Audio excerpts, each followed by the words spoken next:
आपके साथ मैं हूं निदा अहमद और मैं हूं आपके साथ अंशिका पाठक। रुक करेंगे बड़ी खबर की ओर। जंग के बीच व्लादिमीर पुतिन का बड़ा बयान सामने आया है। रूस भी चाहता है यूक्रेन के साथ जंग खत्म करना। ये व्लादिमीर पुतिन ने कहा है कि रूस ये चाहता है कि यूक्रेन के साथ जंग खत्म हो। और सैन्य संघर्ष पे भी बोले सैन्य संघर्ष जारी रखना रूस का लक्ष्य नहीं है, ये कहना है पुतिन का। और जंग को कूटनीतिक बातचीत से खत्म किया जा सकता है। तो अब वो रूस जो लगातार यूक्रेन पर हमलावर था, अब वो इस जंग को कैसे खत्म किया जा सके उसके लिए बकायदा यहाँ पर विकल्प भी बताता नजर आ रहा है।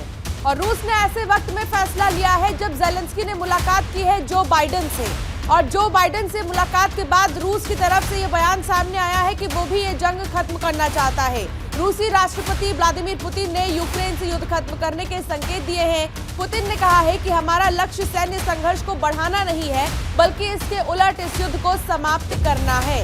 पुतिन ने साथ ही ये भी कहा कि युद्ध समाप्त करने के लिए हम लगातार प्रयास कर रहे हैं और इस प्रयास को आगे भी जारी रखेंगे। राष्ट्रपति व्लादिमीर पुतिन ने कहा कि रूस यूक्रेन में युद्ध का अंत चाहता है। हालांकि उन्होंने ये भी कहा कि सभी युद्ध कूटनीतिक बातचीत के साथ ही खत्म होते हैं।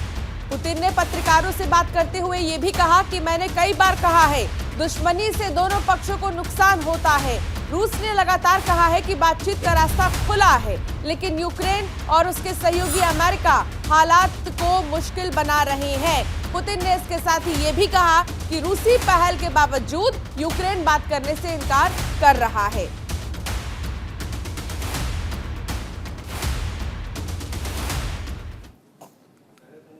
और चलिए बढ़ेंगे आगे, रुक करेंगे बड़ी खबर का। आपको बता दें कि संसद का शीतकालीन सत्र जो है वो आज स्थगित होगा। अनिश्चितकाल के लिए सदन की कार्यवाही को स्थगित कर दिया जाएगा और सत्र पहले 6 दिन स्थगित हो रहा है। आपको बता दें कि 7 दिसंबर से 29 दिसंबर तक सत्र जो था वो प्रस्तावित था। संसदीय कार्य मंत्री प्रहलाद जोशी ने ये जानकारी दी है कि संसद का शीतकालीन सत्र आज निर्धारित समय से 6 दिन पहले अनिश्चितकाल के लिए स्थगित हो जाएगा। लोकसभा में गुरुवार को शून्यकाल के दौरान विपक्षी दलों के सदस्य भारत चीन सीमा मुद्दे पर चर्चा की मांग को लेकर विरोध कर रहे थे। इसी दौरान संसदीय कार्य मंत्री प्रहलाद जोशी ने कहा कि संसदीय कार्य सलाहकार समिति ने सदन को अनिश्चितकाल के लिए स्थगित करने का फैसला किया है। उन्होंने ये भी कहा कि अभी कुछ विधेयकों के साथ कई महत्वपूर्ण चर्चा होनी बाकी है। प्रहलाद जोशी ने विपक्षी सदस्यों से सदन को चलने देने का आग्रह किया और कार्यक्रम के अनुसार सत्र 7 दिसंबर को शुरू हुआ था और 29 दिसंबर को समाप्त होने वाला था। इससे पहले कई विपक्षी नेताओं ने भी क्रिसमस और नववर्ष के मद्देनजर शीतकालीन सत्र को जल्द समाप्त करने का आग्रह किया था।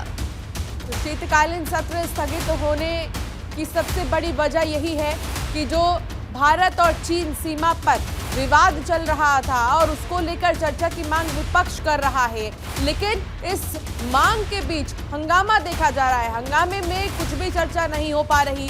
तमाम मसले पर विपक्ष ने हंगामा किया और इसके बाद अनिश्चितकाल के लिए कार्यवाही को स्थगित कर दिया गया है।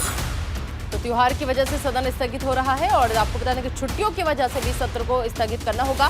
स्पीकर ओम बिरला को छुट्टी का आग्रह जो है वो मिला है और मौसम को देखते हुए सत्र जो है वो स्थगित हो रहा है। तो चलिए कुछ ग्राफिक्स के जरिए आपको हम समझा देते हैं कि आखिर मौसम को देखते हुए सत्र जो है वो स्थगित करना पड़ रहा है और तवांग मसले पर लगातार विपक्ष जो था वो हंगामा कर रहा था। किसी भी दिन सत्र जो था वो सुचारू रूप से नहीं चला। विपक्ष ने तवांग मसले पर चर्चा की मांग की थी और अब कहा यह भी जा रहा है कि त्योहार की वजह से भी सदन को स्थगित करना पड़ेगा। बिल्कुल, इतना ही नहीं, त्योहार तो है ही, लेकिन छुट्टियों की वजह से सत्र स्थगित होगा। स्पीकर ओम बिरला को छुट्टी का आग्रह मिला है और इसको देखते हुए ये फैसला किया गया है कि अनिश्चितकाल के लिए जो सदन की कार्यवाही है उसको स्थगित किया जा रहा है। और इतना ही नहीं, मौसम का मिजाज बदल चुका है, शीतलहर का कहर है। मौसम को देखते हुए भी जो स्थितियां हैं वो गंभीर होती जा रही हैं। इसको देखते हुए स्थगित किया गया है सत्र को। बिल्कुल, तो संसद का शीतकालीन सत्र आज स्थगित हो रहा है।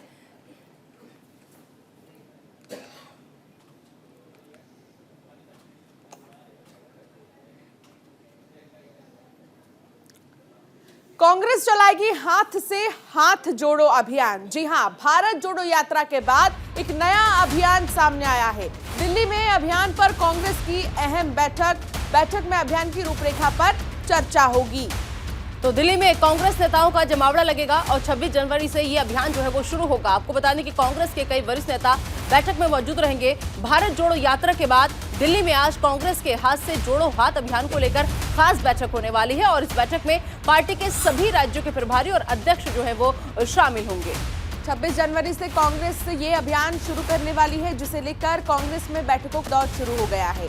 बताया जा रहा है कि बैठक में अभियान की रूपरेखा और अभियान को कैसे चलाया जाएगा, इसे लेकर चर्चा होगी। बैठक में शामिल होने के लिए कांग्रेस नेता दिल्ली पहुंच रहे हैं। छत्तीसगढ़ के सीएम भूपेश बघेल इस बैठक में शामिल होंगे, तो वहीं सीएम अशोक गहलोत राजस्थान में किसान सभा को संबोधित करने के बाद 2 बजे तक दिल्ली पहुंचकर बैठक में शामिल होंगे। और साथ ही साथ पीसीसी चीफ गोविंद सिंह भी इस बैठक में शामिल होंगे और अभियान के तहत ब्लॉक पंचायत और बूथ स्तर पर जनसंपर्क किया जाएगा। कांग्रेस का यह अभियान 2 महीने लंबा होगा, यानी 2 महीने तक चलेगा। दिल्ली में कांग्रेस की एक बैठक में सांसद केसी वेणुगोपाल ने इस अभियान को लेकर पहले ही जानकारी दी थी। तो हाथ से हाथ जोड़ो अब यात्रा की शुरुआत होगी और भारत जोड़ो यात्रा के बाद इस यात्रा को लेकर कांग्रेस की बैठक शुरू होगी। तमाम बैठकें होंगी जिसमें मुख्यमंत्री शामिल होंगे।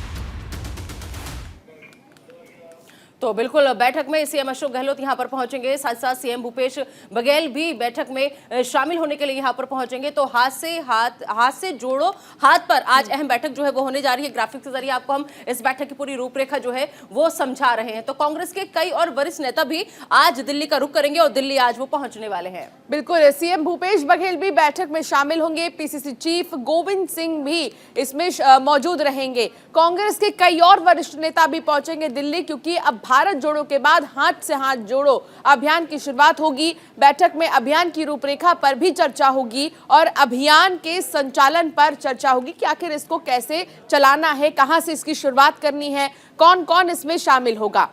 बिल्कुल, तो बैठक में सभी राज्यों के प्रभारी और आपको बता दें इनके अलावा तमाम और लोगों को भी न्योता दिया गया है कि आप आइए, बैठक का हिस्सा बनिए। जो लोग नहीं आ पाएंगे उनसे वर्चुअली जुड़ने की कोशिश कांग्रेस पार्टी की तरफ से की जाएगी। तो कांग्रेस हाथ से जोड़ो हाथ अभियान चलाने जा रही है और इसी अभियान को लेकर आज कांग्रेस की अहम बैठक दिल्ली के अंदर होने जा रही है, क्योंकि इस बैठक में अभियान की रूपरेखा पर चर्चा होगी।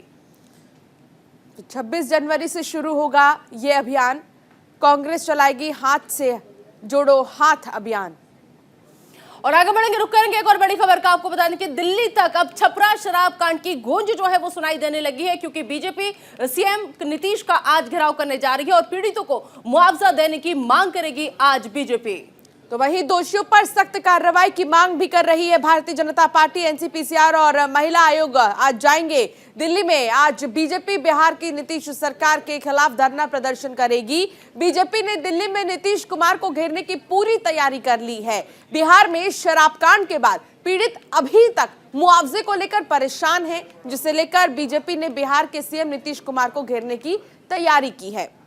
और दिल्ली में बीजेपी नेता शराब कांड के पीड़ितों को मुआवजे की मांग और दोषियों के खिलाफ सख्त कार्रवाई की मांग करेंगे। शराब कांड और महिलाओं के प्रति बढ़ते अपराधों को लेकर बीजेपी कार्यकर्ता एनसीपीसीआर और महिला आयोग जाएंगे। तो अब देखना होगा कि कैसे पीड़ितों को मुआवजे दिलाने की मांग पर जब बीजेपी के कार्यकर्ता सड़कों पर उतरेंगे तो नीतीश कुमार को कैसे इस प्रदर्शन का सामना करना होगा, नीतीश कुमार की तरफ से क्या जवाब आता है, क्योंकि दिल्ली तक अब छपरा शराब कांड की गूंज जो है वो आज सुनाई देने जा रही है। बीजेपी आज सीएम नीतीश कुमार का घेराव करने की रणनीति बना चुकी है।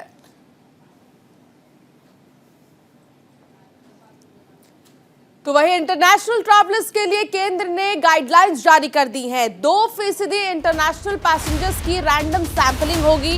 24 दिसंबर से एयरपोर्ट पर रैंडम सैंपलिंग की शुरुआत हो जाएगी।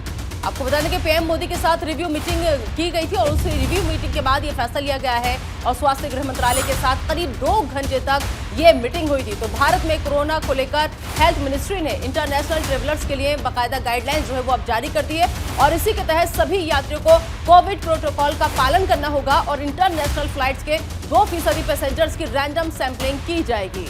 इसके लिए संबंधित अधिकारियों को निर्देश दिए गए हैं। ये भी बता दें कि ये नियम 24 दिसंबर से लागू होगा। स्वास्थ्य मंत्रालय ने ये निर्देश गुरुवार को प्रधानमंत्री नरेंद्र मोदी और गृह मंत्री के साथ बैठक के बाद लिया है। ये मीटिंग करीब 2 घंटे तक चली है। आपको बताया कि इसमें गृह और स्वास्थ्य मंत्रालय के मंत्री, अधिकारी समेत नीति आयोग के सीईओ भी शामिल हुए हैं और इसके बाद प्रधानमंत्री ने लोगों से मास्क पहनने की अपील की है। साथ ही कोरोना की स्थिति पर भी कड़ी निगरानी रखने, बुजुर्गों के टीकाकरण पर भी ध्यान देने का निर्देश दिया है।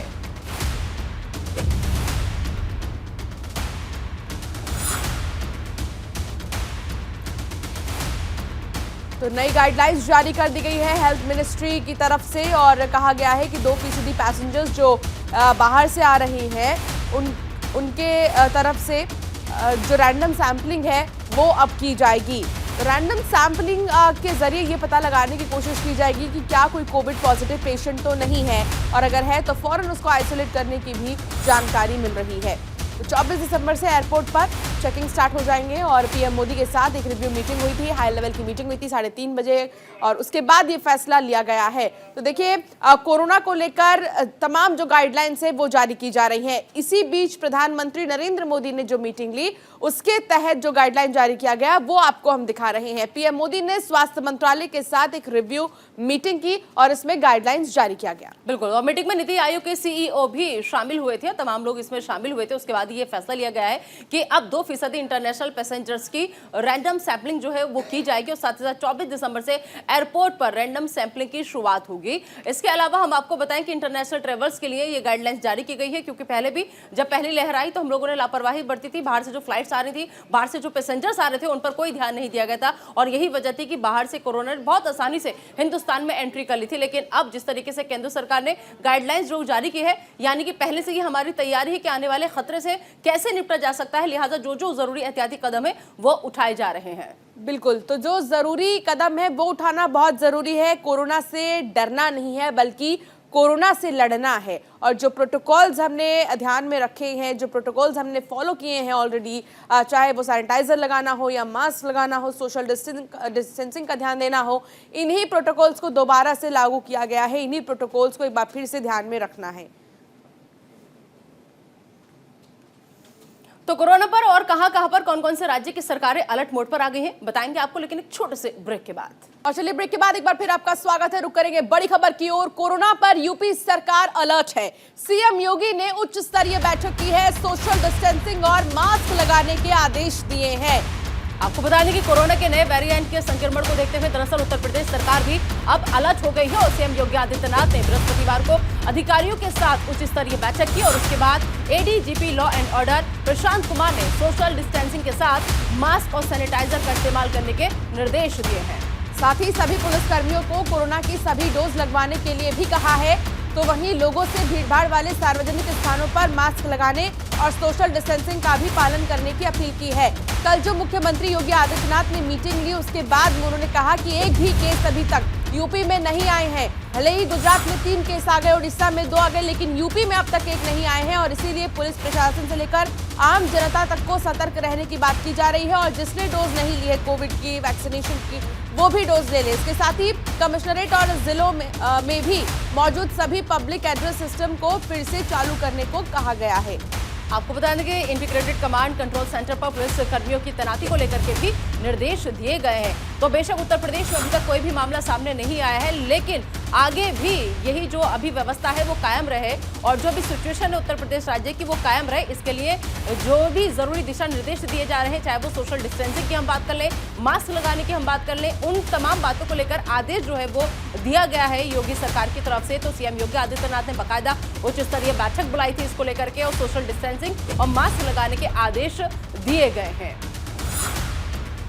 तो कोरोना पर उत्तर प्रदेश सरकार भी अलर्ट मोड पर है। तमाम राज्य सरकारों को अलर्ट मोड पर रहने के निर्देश केंद्र सरकार की तरफ से भी दिए गए हैं। प्रधानमंत्री नरेंद्र मोदी भी तमाम हालातों पर नजर बनाए हुए हैं, और लिहाजा अब जो भी शुरुआती दौर में जिस तरीके से हमने देखा कि लापरवाही बरती हम लोगों ने, ना मास्क का इस्तेमाल किया, ना सोशल डिस्टेंसिंग का ख्याल रखा, 2 गज की दूरी बेहद जरूरी, बार बार ये लाइन भी कही जा रही थी, जगह जगह ये नारा बोला जा रहा था, लेकिन किसी ने भी ख्याल नहीं रखा। लिहाजा इन्हीं तमाम बातों को फिर से अपने जीवन में लाने की जरूरत है, क्योंकि हकीकत यह है कि कोरोना कभी गया ही नहीं था, लेकिन हम लोग अगर अभी भी थोड़ी सी लापरवाही ना दिखाएं, थोड़ी सी एहतियात बरतें, तो अभी भी हम इसको हरा सकते हैं। जैसे कि मेरी सहयोगी अंशिका ने भी कहा था कि हमें डरना नहीं है, हमें इससे लड़ना है और हमें इसे हराना है। हराएंगे लड़ेंगे हम तभी जब हम अपने भी जिम्मेदारी को बखूबी समझेंगे, और जो भी आदेश निर्देश दिए जा रहे हैं, जो भी गाइडलाइंस का पालन करने को हमें कहा जा रहा है, हम उनको बहुत अच्छे से फॉलो करें।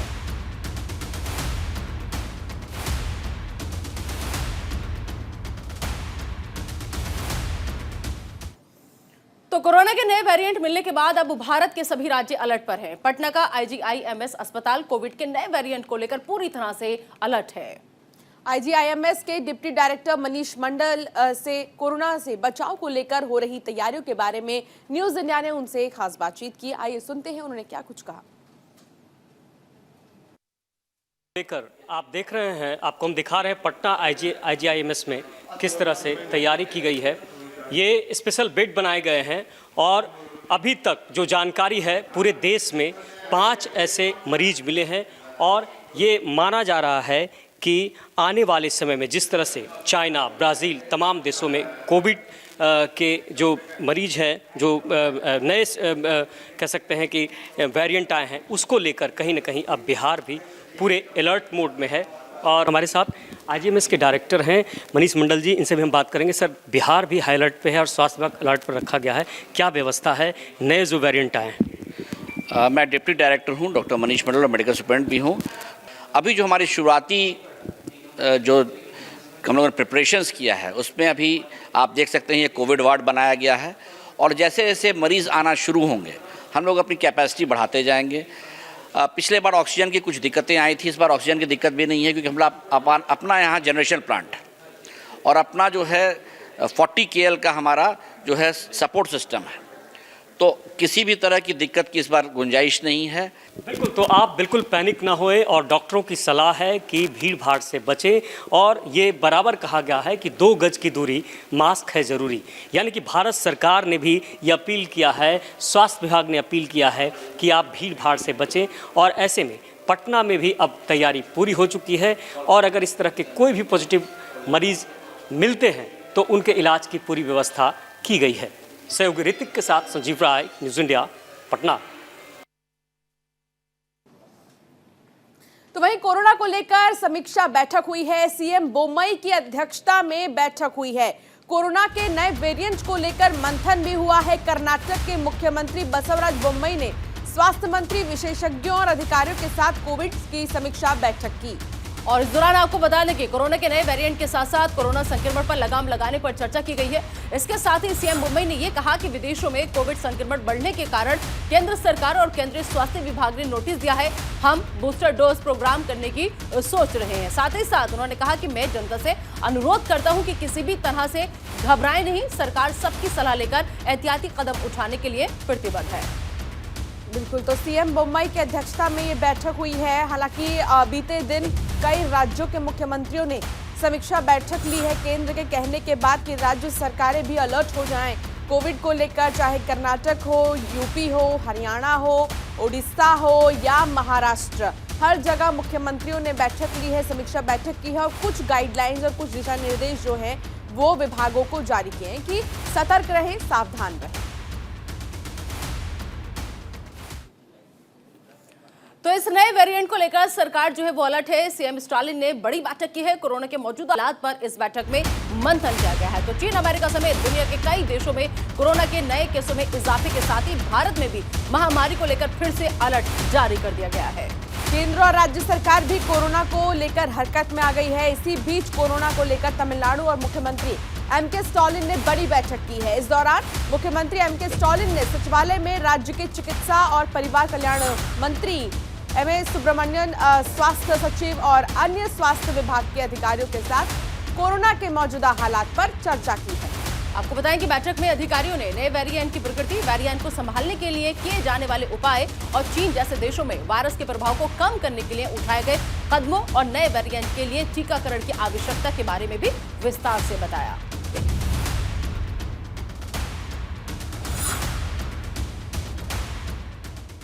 और वहीं उत्तर प्रदेश के ललितपुर की अब हम बात करेंगे, जहां पर भीषण सड़क हादसा हुआ है। तेज रफ्तार ट्रक की चपेट में आ गए हैं बाइक सवार और हादसे में 2 बाइक सवार गंभीर रूप से घायल बताए जा रहे हैं। घायलों को इलाज के लिए जिला अस्पताल में भर्ती किया गया है और उनका इलाज अभी चल रहा है। हादसे में 2 बाइक सवार गंभीर रूप से घायल हुए हैं और 2 बाइक सवार जो कहां के रहने वाले हैं, क्या है, इस पूरे मामले में जानकारी ली जा रही है। यूपी के ललितपुर में ये भीषण सड़क हादसा हुआ है। तो सुबह सुबह तेज रफ्तार का कहर देखने को मिला है क्योंकि सड़क हादसा हुआ है।